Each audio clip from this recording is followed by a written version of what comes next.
Hello, my name is Isabella Johnston, and I am the Intern Whisperer. And today's employer tip of the week is all about active listening.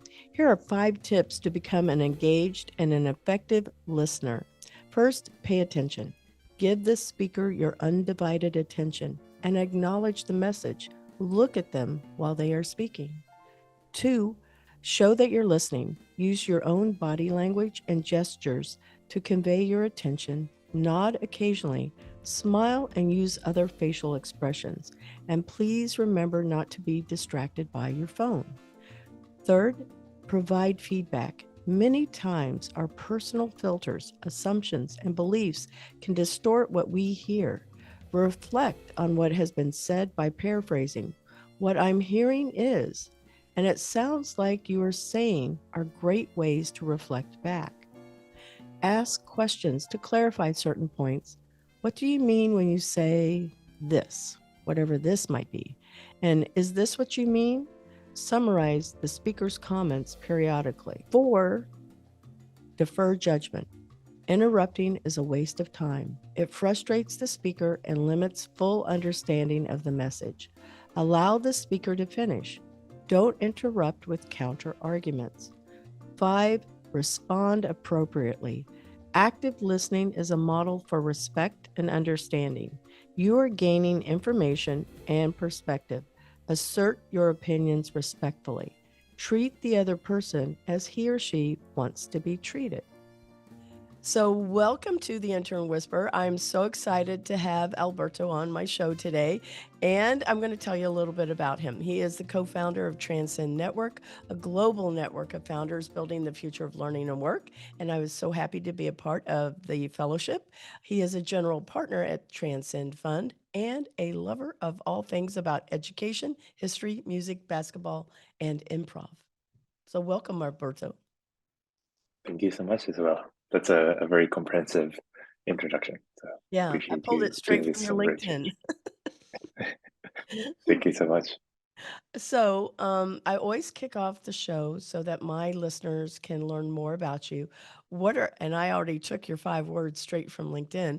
So, what are your 5 words that you would tell others that describe who you are? And why those 5 words? Yeah, well, I think you've kind of covered a good number of them already. Um, so I'm Alberto. I'm joining from Madrid right now, in Spain.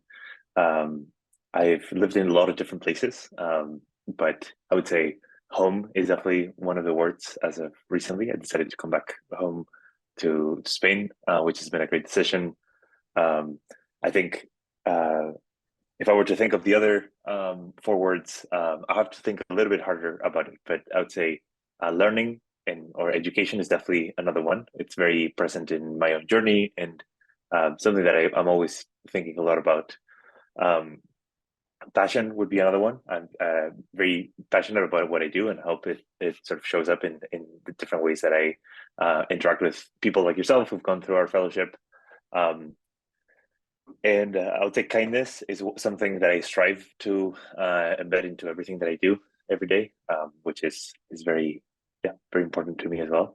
And maybe family would be the last one of the 5. I'll give you another one because this is also how I see you. You're very relational, I believe, and that ties in obviously to many of the same words that you just used to express yourself and also what you put on there. So, yeah, so okay, cool. Appreciate Now, it. why don't you share your educational background? Because I find that the school that you went to, I believe our listeners would really like to know more about that school, but how did you end up to where you are now? Yeah, thank you, Isabella. So, I think the part that you were referring to in the question, I'm happy to expand on this, where I went to university. So, but I guess before that, I got to give a little bit of background. So, I grew up in Madrid, in Spain, as I mentioned, and when I grew up around here, I wasn't particularly. I don't think I would have resonated with any of the words that I said. Yeah, just a few minutes before. I think I was a very different person. I was very focused on the one thing that I knew how to do well, which was playing basketball. And I think not that many people who've met me in the last few years know that about me because it's a little bit less present right now in my life. But I guess fortunately or unfortunately, I learned when I was 17 that I had a heart condition, and so I wasn't able to play basketball overnight, which was a very shocking thing for me, and it really just threw me for a loop. I think I kind of had to refind um, a new identity of what made me, right? Like what made Alberto in this identity, and so I was really lucky to basically get a scholarship to go to the University of Glasgow in Scotland. Very kind of serendipitous opportunity that came up in my life, but I was pretty bored. I would say within the first few months, I realized that it was a very formal, very traditional experience. I think I don't have anything against the university per se, but it was definitely a part of the university status quo. It was a 500-year-old university, and at the time, I just learned about a new university that was coming up called Minerva University. The whole idea around Minerva was you go to a different city of the world every semester. You are a part of this global student body that comes from, I think, 50 plus countries. And what allows you to do that is you are doing your classes online. So you move with a cohort and basically a laptop, and that's pretty much it in a bag. You don't really have a campus in all the cities that you go to. So you start in San Francisco, you go to Berlin and Buenos Aires, then you go to Hyderabad in India, and Seoul in South Korea, then London, Taipei, and back to San Francisco. So it's a very global university, and when I learned about it, it was just getting started. So it was recruiting its first graduating class of students. So I was very lucky to get involved in the early days, which was it was transformational for me. I think both the university experience itself, but being an early student, I think there's a lot of similarities with being an early employee or a co-founder of a startup. So it was a very interesting experience for me. There's a lot of things about the Minerva model that were pretty interesting. I would say starting from the admissions process, I think they were able to identify a lot of the things that I had to change in my life to find a new identity and a new purpose after dropping basketball. And they were the first ones that ever told me like, there's something valuable in what you've done here. So that was, very interesting admissions criteria and philosophy here. I think there's also a lot of interesting stuff around the financial component. So a lot of students, a lot of prospective students think that it's going to be a really posh, really expensive university because you go to all these different parts of the world. And in fact, it's a fraction of what a normal US university would look like. I would have never been able to afford a US university if it weren't for Minerva. And they're fully accredited. So it was a very interesting university experience. I highly recommend everybody to check it out. They're always taking new cohorts every year. And so that's where I did my undergrad. And I think a lot of these ideas that I was able to get from Minerva influenced the work that I've done after. But I would say the last part about specifically about this question of education, one of the things I learned after university is that the moment you step out of a classroom, or a university campus, it gets a lot harder to continue to find educational opportunities for yourself. And you have to be a lot more intentional about building an education for yourself. And so I guess the last few years have been, I didn't graduate all that long ago, actually, but I've been trying to find kind of the institutions, the rituals, the communities that allow me to create my own education outside of a university campus, which is something I think I missed too, like the structure and the kind of very natural spaces for learning that come up in a physical space. I do find myself missing that sometimes. You know what's interesting out of a lot of that you shared, and thanks for sharing all of that. Well, basketball, I'm going to go to that. I'll give you another word that I think helps to define who you are. Basketball is about team dynamics, and what you've created through Transcend Network is a really strong foundational team within your own network, the leadership side of it, but also by having this fellowship, you've actually modeled the same experience through Minerva, through the fellowship. I don't know if you did that intentionally. Was that? Yeah, I think I always try to find strong support networks and try to like also empower others where I can. And I hadn't made that connection myself, but I think I think that relational component I think is definitely in there as you mentioned. Yeah. And the other thing about Transcend, just as your educational experience was country to country, that's what you've built also within Transcend Network. So it's a way to travel and experience other places. Well, if you can't travel, you can definitely experience other places that way. Have you heard of Remote Year? Because Minerva's education experience sounds very similar to Remote Year. And I went, man, that is so awesome. Yeah, I think there's definitely components about being able to integrate an educational experience into your travel. I think a lot of people are used to just doing like a semester abroad, and it's like you just go somewhere, you get hammered in like with your friends, you're in university, and it's like I think there's a lot more depth into those experiences that we often find when it's kind of more isolated. So I definitely advocate for more intentional kind of travel experiences where you can free yourself from a lot of the biases and habits that you might even have in your hometown, your home country. Um, so anything that has to do with that, I'm a strong supporter of. Oh, yeah, I agree with you. So when you did that, then it took you to how did you start Transcend Network then? Yeah, so when I was in my first year of Minerva, I met Michael, who's my co-founder at Transcend, and he was working in the edtech space already. So he was running an in-person accelerator in the Bay Area in San Francisco, and so he invited some Minerva students to go there, check it out, get to know some of the founders, and kind of brainstorm with them. And so I was one of those students, and that's how we got to know each other. So we kind of built a relationship there, and we just check in on each other every once in a while. And towards the end of my time, I found myself thinking a lot about the startup side. I had some experience working in startups, but I wasn't sure that it's like I was going to be able to start a startup myself. So I was thinking, like, what are some of the best ways that I could help education go more global, right? Like this was one of the ideas that I had. Historically, education has always been very hyper localized, right? So the majority of people um, go to school, go to university if they can, or vocational training, or they're an apprentice, and then they go work, and all of this happens within a maybe 100-mile radius, right? There's very little kind of global interactions in that educational experience. So Michael was thinking about a similar question, but more from the founder side. So, like, how do you support early stage founders, give them what they need to be able to find sustainability?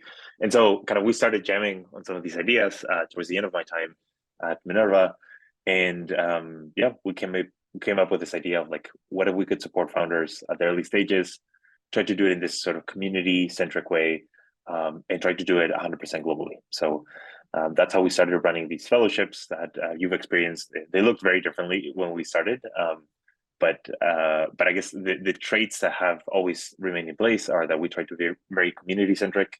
We try to support founders and really try to speak their language. I think there's a lot of accelerators, a lot of funds and stuff that like want to support founders, but I think they maybe have a little bit less of a little bit less empathy for the founder journey. And Michael and I are very much founders, just like like yourself. So we try to empathize with that, create a language, and create a community that supports failure and that embraces like kind of being vulnerable. And I think that's just something that we didn't really see as much out there. So um, we started doing these fellowships, and we realized that we could be of support for founders from that community side of being able to connect with other founders who are building the future of learning and the future of work, um, to also helping them run experiments, which we found is the best way to be able to find product market fit. And that is kind of, in our view, the first goal as an early stage founder is to be able to find a product that really solves a real customer need, and then also help with fundraising. So we try to support with advice, with feedback, with intros to founders that are going through the early stages of building a startup, but want to access different fundraising opportunities. So all these things were kind of slowly being incorporated into the model. And what it looks like right now is we work with about 250 founders. We just took a new cohort as of this week. We help them at the early stages with some of the things that I mentioned. And then we also have a fund, which is called Transcend Fund, which allows us to invest kind of the first check into a lot of these companies. So we tend to be very early stage investors. And yeah, hopefully these companies go on to do really well. And yeah, that's at a high level what we do. Yeah, that sounds really, really interesting also. So what was your major? I majored in economics and minored in history, which both ended up being great passions of mine. I can see that would be truly beneficial because if you look at the historical impact of economics, right, you can definitely be more of a forward thinker. Yeah, I think to just provide an example of that, the way that venture funds operate today is set by this 2 and 20 structure. And what does 2 and 20 mean? It's the way that the investors, it's kind of the business model of investors. And it's that you take 2% of the money that kind of was put into that pot of the fund, and you use that for your operating expenses. And then you invest the rest of the money. And when you get the money back, you take what's called a carry or carried interest, and that's the 20%. So 2% of management fees, 20% of the carry. If you don't care about history, you might just think, well, that's neat, that's great. But if you dig a little bit deeper, you find out that this is actually a medieval shipping kind of like medieval merchants in all around Europe use this type of structure to fund very high risk ventures that would go sail the ocean and sail the world and come back with goods and objects from very foreign lands. But it was so risky that they needed to find new ways to fund it. And so they said, look, this is so risky. You're very likely never coming back. But if you come back, you'll take 20% of the whole value of everything that you've brought back. And this is very much how venture capital works today, right? So you have to understand history to understand today. And I think when we think about the future, it's even more important because there's even more uncertainty, right? So I found it to be incredibly helpful, and I try to read more about history than anything else. I find it to be very fun, honestly, and also just very, very informative in Mm. my life. Yeah, that, I don't think I've ever, in all of the sessions that I had with Transcend in those 5 weeks, ever heard that explained. You should definitely, I don't know, I'm going to have to go back and reread some of the things that you've written to see, have you been talking about it there? Do you write about it? No, it's just more of an interest that I have, but I haven't found that many connections that are relevant to founders around history or improv or basketball. But Oh, no. hopefully there are some at some point in the future. Oh my God, yes, there absolutely is. Okay, let me help kind of connect some of those dots for you too. But this could be a book. This alone could be a book. What your idea is, the 2 and 20. Like that should be the name of the book too, how history can teach you the future. Like there you go. That's the whole book, okay? So yeah, I definitely want to see you write a whole article about that for sure. Um but where improv comes in is that's always about pivoting fast. That's where you learn that improv, and are you a stand-up comic? A closet stand-up comic? No, I haven't tried that. I've tried a little bit of improv, but I yeah, I found it hard to kind of get a habit of doing improv when I came back to Spain. I'm really sad about it though, because I found that it really embraces failure in a way that I don't think I've seen um, other activities and even communities do, right? So when you're improvising with other people, you have to create this sense of like just I'm with you no matter what. Like Mm. you try something, we're going to kind of yes and what you said. We're going to try to build on it. And if it doesn't take us anywhere, like that's fine. We'll just kind of start over, and you can dwell on it because the moment you dwell on it, you try to like overthink what you're going to say so that it sounds good. Just gone, it's just never going to work out. So I found that to be a very liberating experience. I think I remember the first time I did it, a friend invited me to something she was organizing around improv, and the whole day I just I couldn't think about anything else. I was like, I've committed to this thing. This is the worst thing ever. Like I'm going to be like I'm going to be so ashamed of myself. Like this is going to be horrible. And I remember the first activity that we did, just feeling like a complete idiot. And after that, it was like, oh, like nothing happened. Like we just moved on. I tried to say something, and it wasn't like really leading to anywhere else. So like that's fine.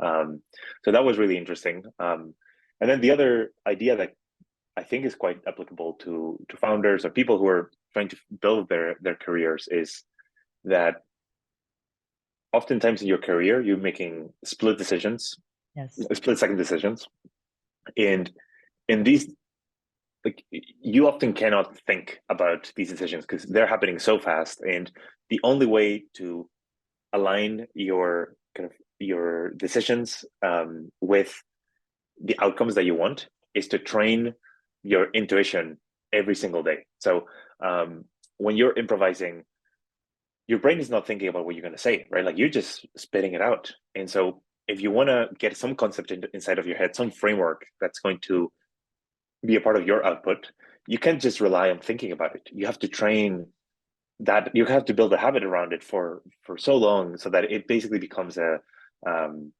something that just comes natural to you. And I think that's a really important thing for people like us who are trying to build something interesting, something different. Like we have to build habits that allow us to make those split second decisions in a way that really resonate with what we want to do and who we want to be. So that's the other kind of connection that I've always seen with improv. Yeah, I love improv. I'm not funny. I've been told I'm not funny, so I believe that now.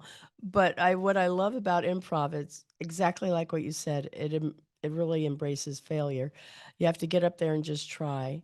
Um, you also have to realize it's just it's not all about you. And what people think is almost irrelevant because it takes extremes amount of courage to get up there and do that. Yeah. Totally. Plus one. So going back to like those 5 words, education, well, that's exactly who you are and how you embraced education and it being a global and that you made it into a community. And then history is tying into the economics. And then basketball is about the team dynamics, I believe, and also about, measuring success. I think basketball, all sports are about that. And then we have improv, you got to be able to pivot quickly. And then we're over into music. And you always, always, we have playlists. And I love that in the application that we got to say, what is our favorite types of music? Yeah, I think music is when you're trying to build a global community that is so different and coming from such different places. Music is just one of these things that um, like everybody has it in common, right? Even if you don't like playing music, you almost always like love listening to music, and so I think it's important to put it at the center of these types of experiences because it's sort of I would say argue sports and music are two things that are almost like global languages on of themselves. So I play a little bit of guitar, but I'm not like too good at it. I've been learning to mix music a little bit, so like I'm DJing a little bit, which has been fun. And I just listen to a lot of music. I try to curate music for my friends, for people, for other Transcend fellows. So yeah, it's very present in my life, I would say. Yeah. I think that when you chose music as part of Transcend, we know that food always brings people together, right? Because, and we love experiencing people, well, most people do, like experiencing food from around the world. But music is, I think, the second best that you can do when you're in a global virtual type of community because you can't maybe I can get Panda Express, but it's not going to be the real Asian food, honestly. So when you play the music, we all get to experience it the same way. So that's cool. Yeah, Yeah, and I think people also like feeling heard when you're able to like listen to their music recommendations, and so that's another thing that I think is important. yeah, it's something that we all share together. So yeah, sports, I would agree with you about sports also. I know that not everybody may be an athlete, but they all gather around, at least in the United States, around the Super Bowl, around these big, sporting events, something that's around a championship. And that's why we have Olympics also, right? It was to bring all of the countries together in sports. So yeah. Yeah, I think it comes down to games, and people love games. So You do. Yeah, because even as children, we absolutely love games, It's again those team dynamics. So what have you learned as from being a founder yourselves? That's what you launched here, so you're a founder. yeah, I mean, I would say whenever I hear this question being answered, it always, I think, makes me think like, oh yeah, hindsight is 2020, right? Like everybody looks back at the things that they didn't know and that they now know. But I always try to answer from a place of what am I learning right now? Because I think when I think about learning, failure is a very important part of learning, and I would say with great confidence that a huge part of being a founder is constantly feeling like you're failing. And it's tough. Like you take things personal, you assume that it has to do with your self worth, and I think it can take you to some dark places sometimes. And I would say for me, one thing that I'm learning is how to how to fail and how to do it in a way that is constructive. And when something doesn't work, um, kind of have a reflex of like, okay, like let's learn from it. Let's take the best things out of this and move on, and not dwell too much on it. So actually, kind of similar to what I was saying with improv. But one of the things that I think humans we tend to do is we need refreshers and we forget things and we think we've learned something and then we have to unlearn it and then relearn it. Mhm. And um, I I find that that's one of the things that I always keep coming back to, like how do you feel good about the work that you're doing, and how do you create direction for others and create a vision and excitement around others for others when you feel like everything is constantly on fire. Mm. And that's, I think, a part of being a founder. I'm going to use that as a quote. When everything is when everything is on fire. Yes, I have can relate to that so much. Um, Yeah. Thanks for sharing that one.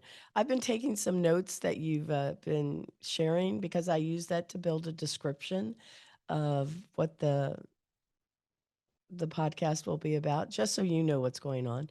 Um, okay, so what is a favorite quote that you like to live by? Something that is super helpful. So I think I actually don't feel like I have a lot of quotes. Like I think quotes are not something that like drive me as much, I would say. But there was one quote that I think about often that I just think is really beautiful.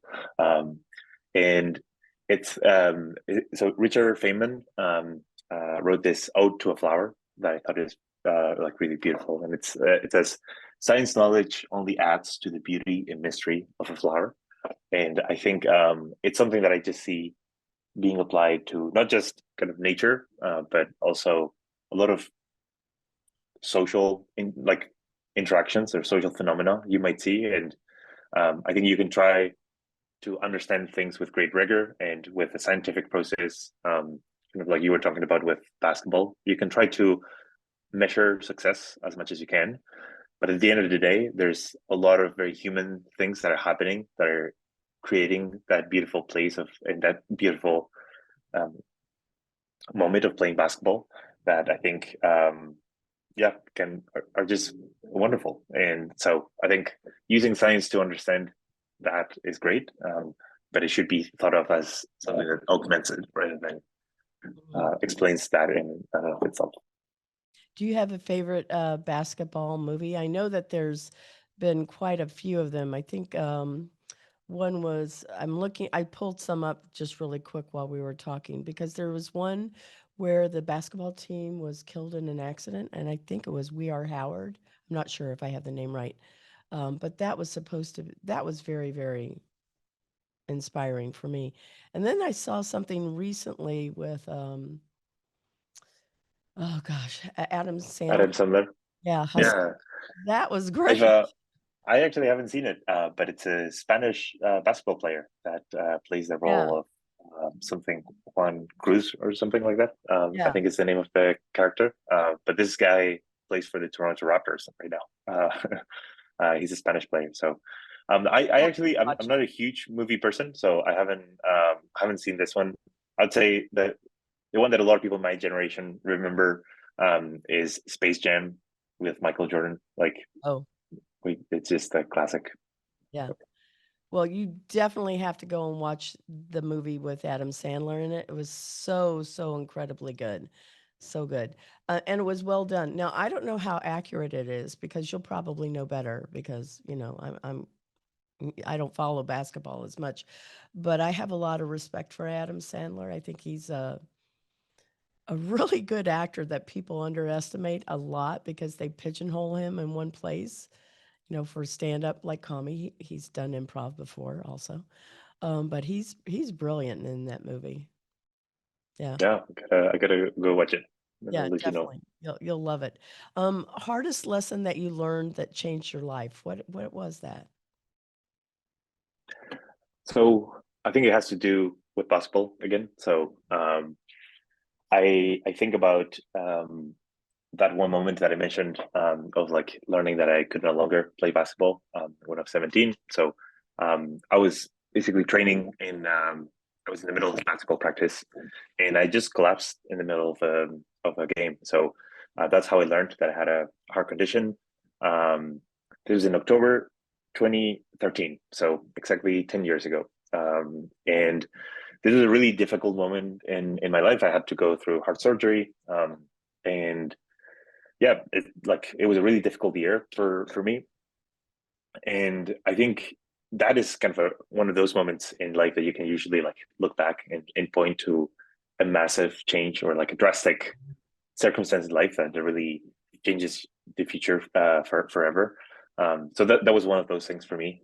So when I think about that lesson, I think um, that was probably the moment that really changed everything in my life. I think if that hadn't happened, I think I would be a very, very different person today, and one that probably wouldn't resonate as much with a lot of the things that I've been sharing today.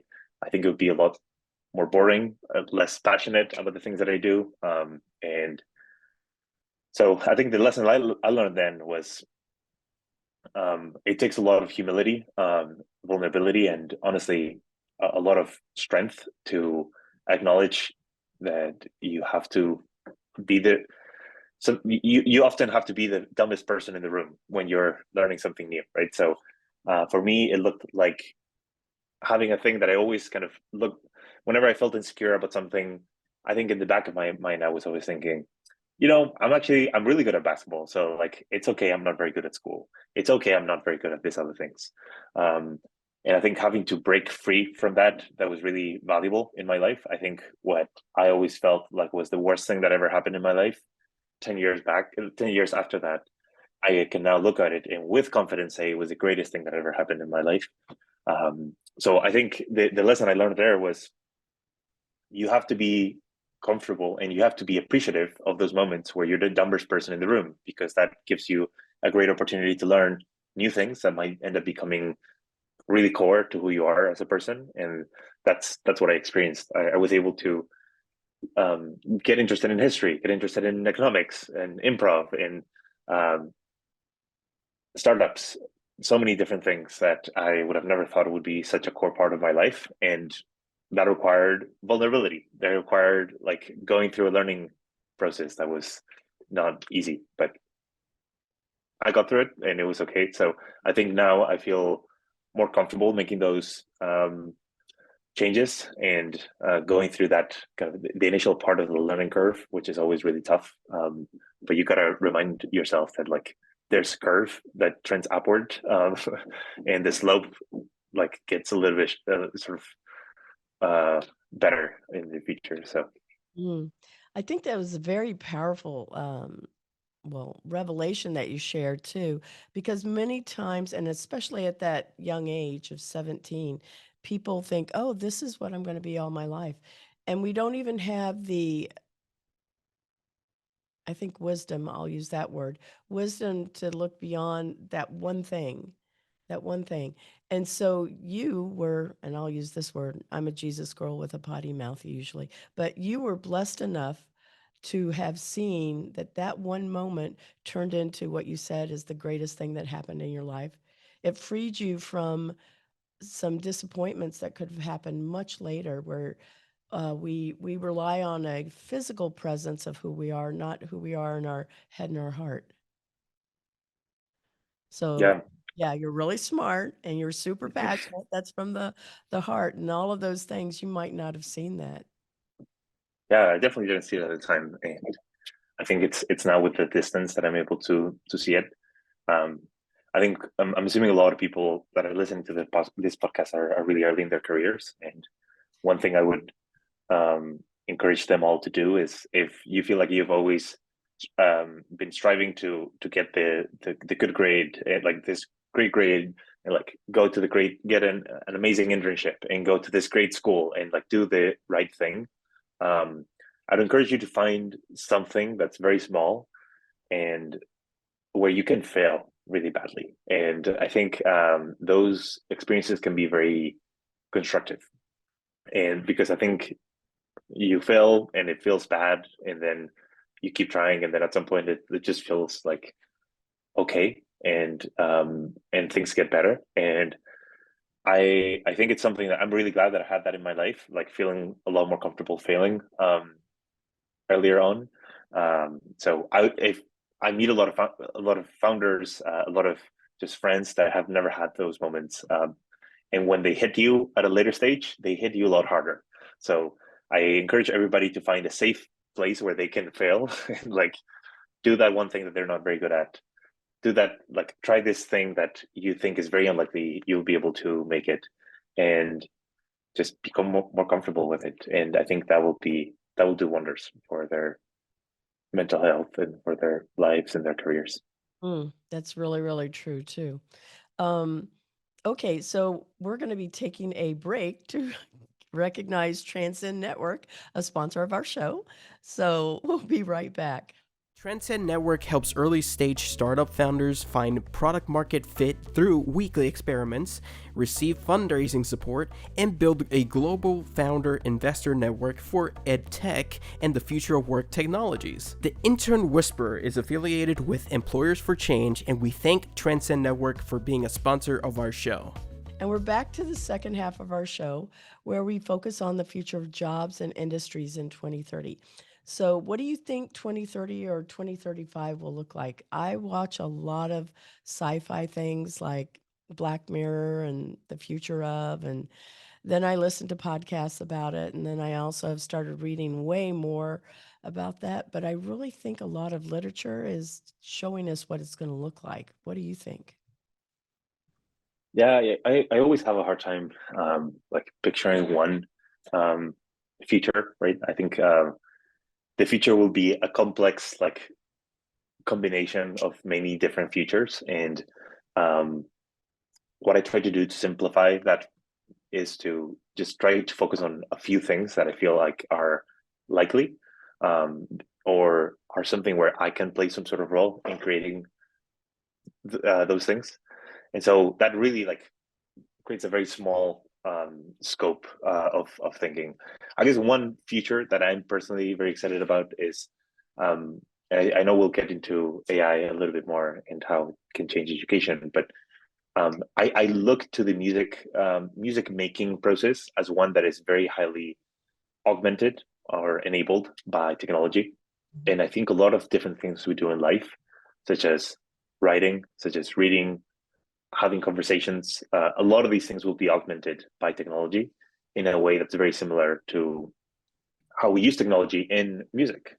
So just to make that land that a little bit more, when there were people started singing with microphones, there was a lot of pushback in many kind of traditional music genres because it felt fake. It was, you're a bossa nova singer and or a samba singer and you were using a microphone, you were cheating. You were no longer having to raise your voice to a point where you could make your voice a part of the music, but it enabled a lot of people that were maybe more soft-spoken to sing and to do it in different styles, right? Then autotune came up. Then music, like music, like audio software that allows you to make music came up. MIDI keyboards came up, and they allowed us to create music to a point where now anybody can go on GarageBand and make some amazing like beats. They can make an amazing song without knowing anything about music. And so I think we're already seeing how technology is enabling something like music creation. And I think what we're seeing now is ChatGPT and other different technologies are enabling us to do that for the process of writing, right? And we can kind of get started writing or having a conversation with someone who is very knowledgeable about something without that person being in the room. And so I don't really know what the future will look like, but one thing that I am excited about is us as humans having a lot more assistants almost that are virtual. They're machines and they help us get better at doing specific things in the same way that technology is helping us do better music, if that makes sense. Yeah, that's true. I had never thought about I did not know that using the microphone would have been like cheating. That's interesting because I can actually see a point in time in history when that would have been, oh no, we don't like that. It's not your real authentic voice. Yeah. And people would be more inclined to say no, opera, right? Is like real singing and things of that nature. Right. Huh. But if you find how a lot of young artists who are like putting their music up on SoundCloud or like YouTube, like they're just getting started, and a lot of them are not really even making their own music. They're going out on a YouTube marketplace and like buying some like guitar riff, and they're just like singing their own lyrics on top of it. But they're creating a movement around it. They're creating a very strong presence online. They're creating a group of people that like come together with a purpose. That's what music is, right? So we've just made it a lot easier for a lot more people be able to do that without needing to have a band. That's a wonderful thing we've done. So I look forward to that happening in a lot of other industries. Hmm. That is. Imagine like the amount of people that could be amazing writers. I mean, amazing like op-ed writers or newsletter writers or poets. If they had someone that could actually go the last mile and do the actual writing, they just have the ideas. They're not very good at like the actual writing component. In the same way that maybe the singer needs the mic to raise their voice, they have something to say. It's just they need that extra push, that last mile. And so that's at a high level, like my personal thesis around how this will shape. Mm. I would agree with you on that one too. Yeah, this has been a great conversation. I'm really enjoying it so much. So let's talk about AI then. I know that we had Gonzo, who was in my fellowship cohort. We had talked about Chat GPT in one of the sessions that we had, and then he and I had an offline conversation about it. Um, there's been so much fear in the education and the I'll say the writing field that it's going to take away jobs. It's going to change jobs. We already know that. I could see a job that would come out of ChatGPT that would be to fact check and to also make sure it's really more peer reviewed. It's supported by those elements, so it's not pulling just fake news or opinion. What are your thoughts about Chat GPT? I think going back to the previous idea, I think it will help a lot of people become better writers. It will help a lot of people become better songwriters, a lot of like better artists in general. It also poses a lot of challenges for the traditional education system as we know it. So I hope that we can have tools like Examined, the one that Gonzalo is building, to help us make that transition and adapt how we assess students for these new technologies. But yeah, overall, I think it's an exciting one. I think it's making a lot of people uncomfortable because it's bringing a lot of change. People don't But like change. yeah, but Get that's fine. Like right. I understand it. I know it's like, I think particularly from the perspective of teachers, it's really tough because like you look at all the essays, or professors, right? Like the number of essays that like students are submitting, and the weight that those essays have on your grade is pretty massive. So all of a sudden you can't count on that to be a part of your assessment. Like where do you get the where do you get grades, right? Like how do you assess students' performances?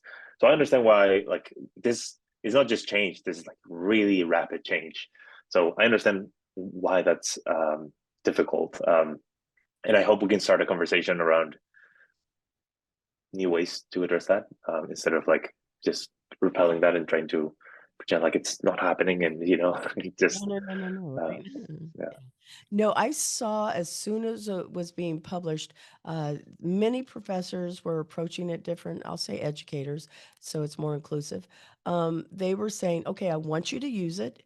I want you to be able to look things up and have Chat GPT answer it in a paragraph. And then I want you to take that paragraph and I want you to rewrite it. So they're using it as a tool to help students be able to get, I guess, a launch onto, not be bottled up by going, oh, I don't know where to start. And then they can take that and then they can still build it in with additional research. I think that's a brilliant way. You're not going to be afraid of it. Gonzo showed me exactly how he was using it in, his platform. And there's, I guess I'll call it a penalty, but you lose some points if you use chat versus if you really know your stuff, then you can, speak to it directly. And I feel like there's going to be so many different ways that it can make us sharper and better. I would love to see that happen. Where you would see I think somebody's personal ethics weighing in is if they use chat gpt to always do all of their work, and if they are asked, okay, now you have to write without using it, it's going to become very obvious if you really know the material or if you don't. So I think more of tests that do not allow you to take anything but either your own handwritten notes in. When I took my PhD exam, it was 2 days, 2 full days. I could take no notes and I had to go and write on 4 topics, half a day for each one. It was the hardest test I ever had because it was like 2 years of courses. And I feel like that's going to become back, real time writing versus, you can't use chat. I personally feel like keeping students from using it is one way to go about it, but I don't It's not personally very, feel like it's the best. I think it's more like so for example with Gonzalo, one of the things he's trying is if you give students the answer, and like you basically let students answer the question with ChatGPT, it gives a and you ask them, yeah, it's a hint, but like if you actually have like ChatGPT give you the answer, you can do a full write up on why it may be right or wrong, right? Like, and or why does, like, I mean, tell me more, right? Like go to the next level of depth. And I think that's actually great. I think if we're able to find assessment models that have to do with justifying existing knowledge, or like, I think that's awesome. Like I think that's a lot more aligned with how we live our lives in the world than it is about, like, I don't think you go around the world and like kind of go about with your life and people ask you like, tell me the definition of this thing, right? It's more like you see something happening in the wild and you have to make sense of it. And I think assessment should um, assessment should help you mirror what the reality of the world looks like, right? So if we're going to be using AI to do all of our emails and all of our reports, then why not use it for our exams, you know? Mm-hmm. To a certain place, yeah. I think it depends on what you're trying to demonstrate. If you're trying to show that you know how to use Chat GPT in a way that's um, accurate, and then you have to prove the accuracy, I think that's one way to do it. But I feel like there's going to be a lot of career opportunities coming out of this. I think the reason why education is so hesitant is it's a very slow moving beast as a just a type of entity or an industry, because everything in higher ed and in public schools has to go through curriculum reviews. It has to go through any type of guidelines and what's the word I'm looking for?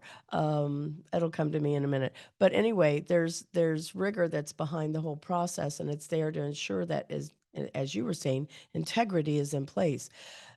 Otherwise, you're not really earning the degree. You just learn how to copy and paste, basically, which is not necessarily education. They don't even read stuff now a lot of times. So I don't know. I feel like it's really going to change education, but in a very positive way. But let's look at the negative side. What do you think is the negative side, or ethical dilemmas, really? More of ethical dilemmas. Do you see any in there? I think the one dilemma that I think often comes to mind is ChatGPT or all these large language models. They're not intelligent themselves, right? Like they're just they don't really know they kind of break down what they're telling you. They're just telling you something based on what data they've stored or what data they're able to retrieve from the large data sets that they can compile. Um, I think there will be a lot of, I think, how do I say this? I think ChatGPT is going to guide a lot of our ideas and a lot of our decisions based on things that have happened in the past and have been recorded in by Google or by Twitter or by something that's readable by this large language model. And sometimes we're going to want to kind of come up with things that are not recorded in that database, right? So um, to what extent can you trust something that can mix past data, but it's not necessarily coming up with new ideas sometimes, right? So that's I think the dilemma that I think about is that it's like what happens when you're using all of this past data to make new decisions, and sometimes you will want to consider new data sets that are not included there, right? A big part of history is thinking about what archives you want to get your research, your primary sources. What are some of the biases that the historians have, right? There's even a whole subject around it, which is historiography. Um, and I don't see a lot of, I think I see a lot of people taking what ChatGPT says at face value. Um, and I think we need a historiographer of for data too, right? Someone who's able to identify the biases in the data sets that are contained in these large language models and identify maybe what data points are not included or yeah. So that would be the ethical dilemma that comes to mind. That's good. I haven't ever heard anybody think about it from that perspective, so that is really interesting. Um, okay, so do you have any type of last question about the future of work? Any type of way that you think that robots or any of this AI, are you a believer of even the matrix, that we're going to be plugged into it? Our consciousness is going to be put into these things. What are your thoughts? And remember, these are just opinion questions. So none of us are experts. It's just an opinion.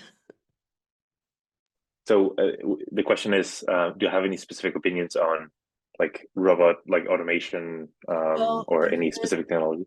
yeah, there's this place where if you've seen any of the Black Mirror episodes, you can put consciousness into other beings, and that can include robots. There's also this place as to what would that AI look like? Will it be that we're also being plugged into a matrix, literally like the movie, back in Hmm. the day, right? So do you see any of that as something that's in the future? Personally, I do, and I talk about it frequently in different episodes because I feel like there's going to be, I don't know how far out, but I feel like it's going to be happening at some point. Yeah, I'm totally like unprepared to like really talk about this. But I'm interested in it. I've read a little bit of like the sort of singularity thesis, right? Of like kind of being able to create, kind of, yeah, transcend the body and be able to kind of move our identity and our consciousness to a like a chip, right?